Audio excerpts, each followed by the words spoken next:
Bismillahirrahmanirrahim. Perkenalkan, nama saya Ajulfa Azriani dengan Stanbook A1Q119064. Di sini, saya dari jurusan Bimbingan dan Konseling, yaitu Fakultas Keguruan dan Ilmu Pendidikan.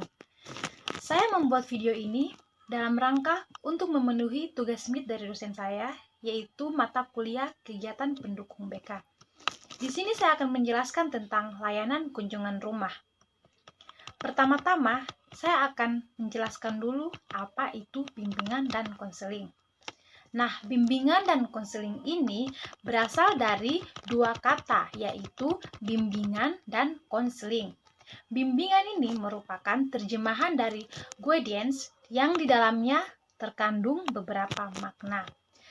Nah, Setzer dan Stone pada tahun 1966 mengemukakan bahwa guidance berasal dari kata guide yang mempunyai arti to, direct, pilot, manager, or straight, atau menunjukkan, menentukan, mengatur, atau mengemudikan.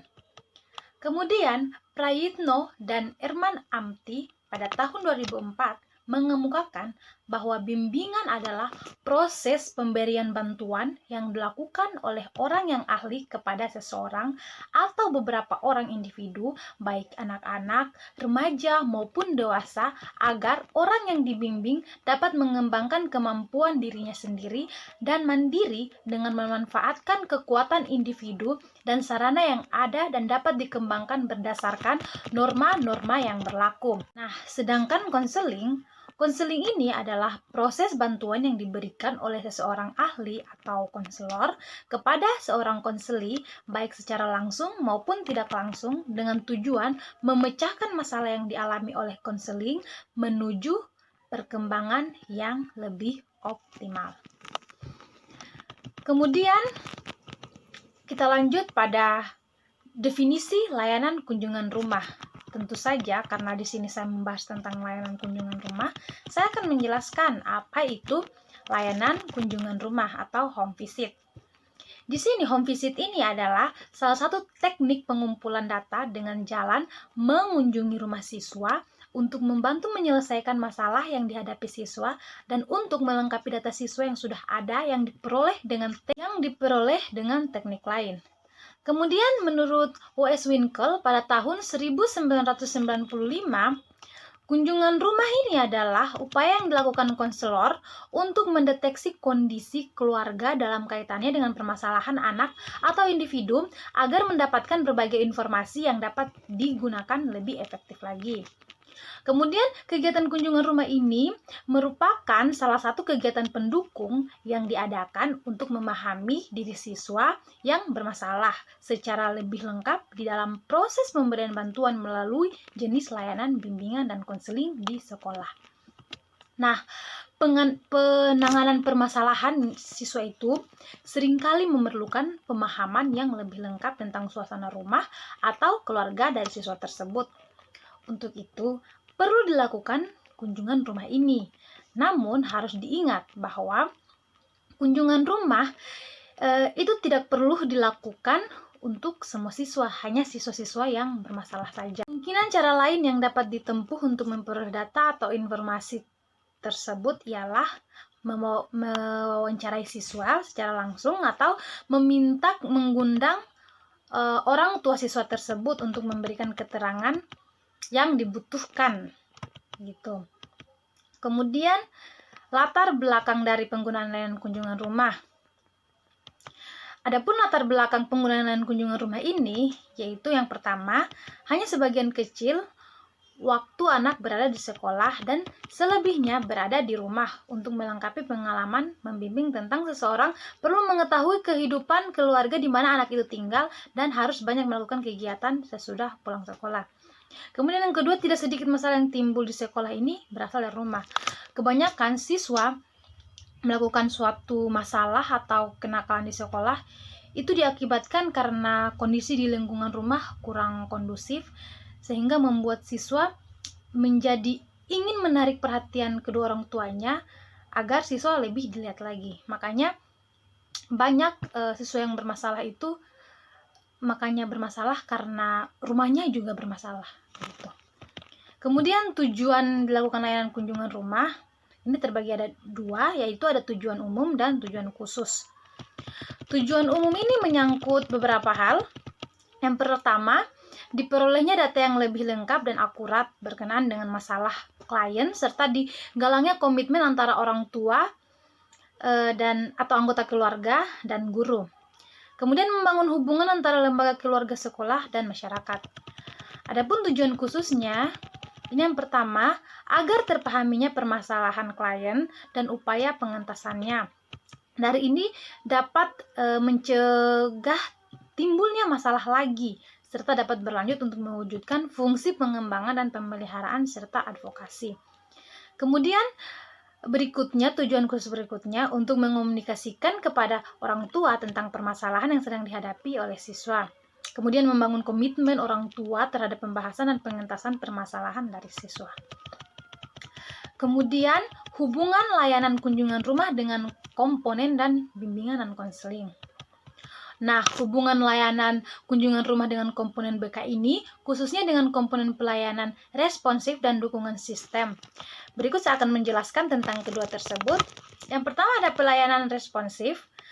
Nah, layanan responsif ini merupakan pemberian bantuan kepada siswa yang memiliki kebutuhan dan masalah yang memerlukan pertolongan dengan segera. Jadi, layanan responsif ini bertujuan untuk membantu siswa agar dapat memenuhi kebutuhannya dan memecah masalah yang dialaminya. Nah, ini juga dapat membantu siswa yang mengalami hambatan atau kegagalan dalam mencapai tugas-tugas perkembangannya. Kemudian ada tujuan lainnya, yaitu agar dapat siswa dapat mengemukakan upaya untuk mengintervensi masalah-masalah atau kepedulian pribadi siswa yang muncul segera dan dirasakan saat itu.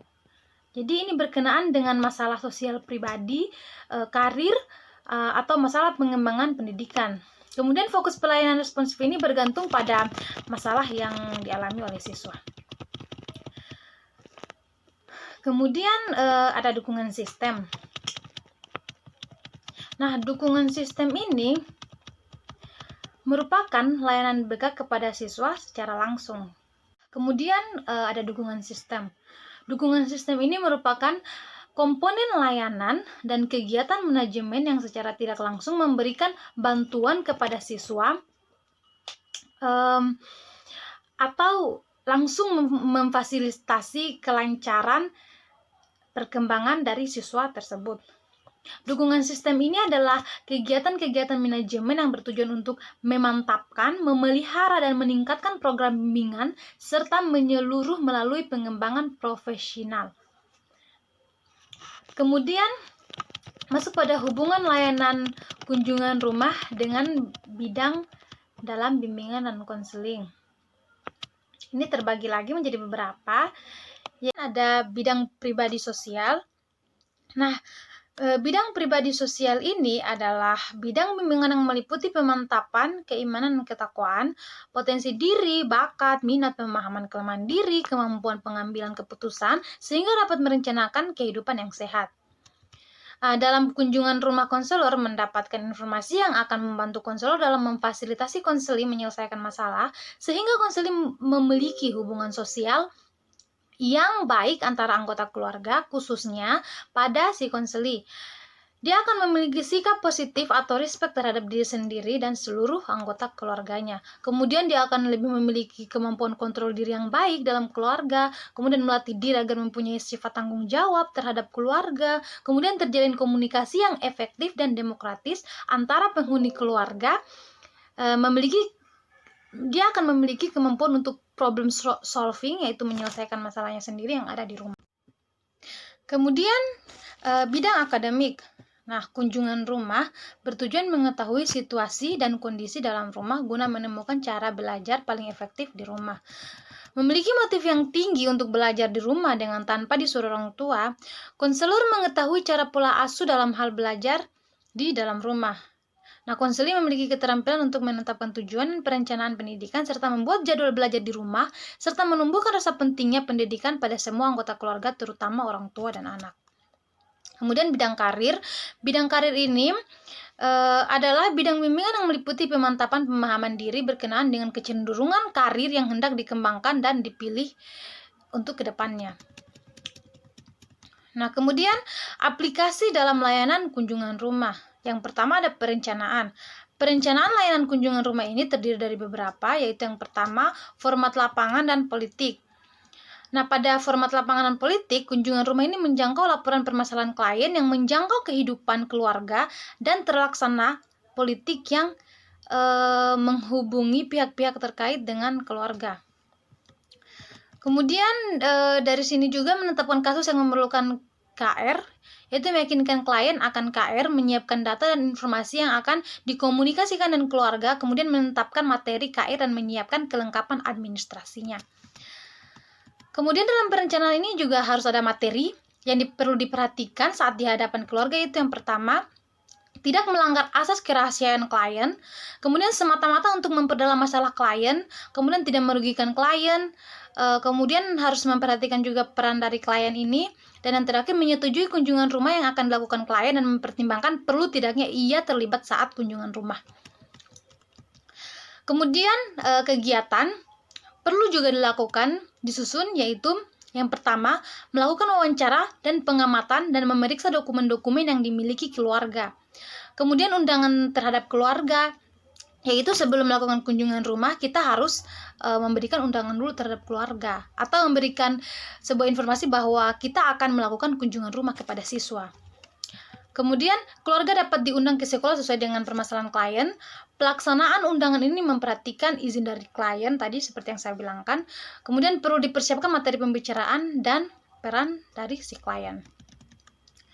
Kemudian ada pelaksanaan dalam perencanaan ini, termasuk dalam pelaksanaannya, yaitu ada sebagai berikut.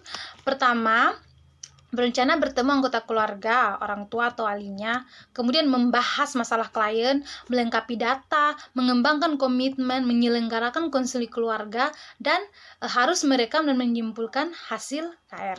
Kemudian yang terakhir harus ada evaluasi. Nah, evaluasi ini melakukan kunjungan rumah, itu pasti akan diperoleh berbagai data atau keterangan tentang berbagai hal besar yang kemungkinan ada sangkut pautnya dengan permasalahan siswa. Nah, dari kunjungan rumah yang dilakukan, konselor akan memperoleh data mengenai siswa. Kemudian data atau keterangan ini meliputi kondisi rumah tangga dan orang tuanya. Kemudian ada fasilitas belajar yang ada di rumah. Pasti semuanya itu setelah melakukan kunjungan rumah akan diketahui oleh si konselor. Nah, jika konselor sudah mengetahui apa-apa saja informasi yang didapatkan, dia harus melakukan evaluasi hal-hal yang penting saja yang boleh dimasukkan untuk datanya, dan hal-hal yang mungkin tidak terlalu penting boleh dikeluarkan dari data-datanya. Kemudian hal-hal yang perlu diperhatikan dalam kunjungan rumah. 1, yaitu mengadakan persiapan mental sebelum mengenai informasi apa yang ingin diperoleh. Kemudian hal-hal yang perlu diperhatikan dalam kunjungan rumah. Yang pertama, mengadakan persiapan mental sebelumnya mengenai informasi apa yang ingin diperoleh. Kemudian konselor perlu bersikap wajar, sopan dan menghargai, dan ada kesediaan untuk menolong untuk menghindari memberikan kesan seolah-olah diadakan pemeriksaan atau penggeledahan. Jadi karakter dari seorang konselor juga itu sangatlah penting agar anggota keluarga tidak merasa tersinggung ketika kita melakukan kunjungan rumah. Kemudian harus ada kepastian sebelum berkunjung. Seperti yang saya katakan tadi, perlu memberikan undangan kepada si klien agar klien memberikan undangannya kepada orang tua, atau pemberitahuan secara langsung bahwa kita seorang konselor akan melakukan kunjungan rumah tersebut. Kemudian membuat catatan seperlunya sesuai dengan tujuan yang ingin dilakukan oleh si konselor tadi. Kemudian hindari wawancara sepihak. Kemudian pada ibu biasanya banyak tersimpan data. Dan sebelum mengadakan home visit, sebaiknya pembimbing belajar data anak di sekolah. Jadi sebelum melakukan kunjungan visit ke rumah seorang klien yang bermasalah, sebaiknya seorang konselor membaca baik-baik dulu data yang sudah tersedia di sekolah, agar nanti seorang konselor bisa menyiapkan dan mempersiapkan diri dengan baik. Kemudian mencari data sejauh yang memungkinkan seperti yang saya katakan sebelumnya. Kemudian pendekatan dapat dilakukan dari segi positif atau kekuatan dari keluarga anak. Kemudian hasil dari home visit ini dipergunakan dalam rangka untuk menolong. Dan sesudah kembali dari kunjungan rumah, pembimbing membuat laporan singkat tentang informasi yang diperoleh dengan membedakan antara fakta dan data dengan kesan pribadi yang merupakan interpretasi terhadap informasi. Nah, laporan ini harus disimpan sendiri dan tebusan dilampirkan pada kartu pribadi yang bersangkutan dengan siswanya. Kemudian informasi yang diperoleh dalam kunjungan rumah ini biasanya yang pertama itu letak rumah dan keadaan di dalam rumah. Pokoknya setelah melakukan kunjungan rumah, pasti seorang konselor akan dapat banyak informasi tentang siswa yang bermasalah tersebut, sehingga seorang konselor dapat mengetahui langkah apa yang perlu dia dilakukan untuk bisa menolong siswa keluar dari masalahnya. Mungkin itu saja yang bisa saya sampaikan dalam video kali ini. Lebih dan kurangnya mohon dimaafkan, karena saya hanyalah manusia biasa yang tak luput dari dosa dan kesalahan. Terima kasih atas kesempatan yang diberikan kepada saya. Terima kasih kepada orang-orang yang telah melihat video ini. Saya ucapkan billahi taufiq wal hidayah. Wassalamualaikum warahmatullahi wabarakatuh.